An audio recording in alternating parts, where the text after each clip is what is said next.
Dün İzmir'de yaşanan depremde hayatını kaybeden vatandaşlarımıza Allah'tan rahmet, yaralananlara acil şifalar diliyorum. 26 vefatımız var.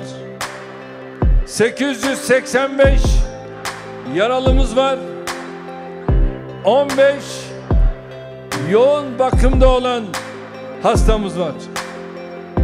İzmir'e ve depremin hissedildiği tüm şehirlerimize geçmiş olsun diyorum.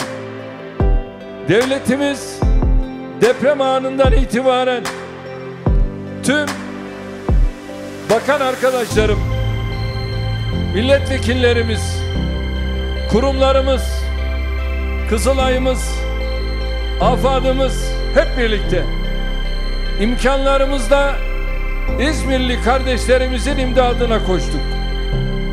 Enkaz kaldırma ve depremden etkilenen vatandaşlarımıza yardımcı olunması faaliyetleri eksiksiz yerine getirilmektedir. İzmir'deki depremde evleri yıkılan vatandaşlarımıza da inşallah en kısa sürede yenilerini yapıp teslim edeceğiz. Allah devletimize, milletimize zeval vermesin.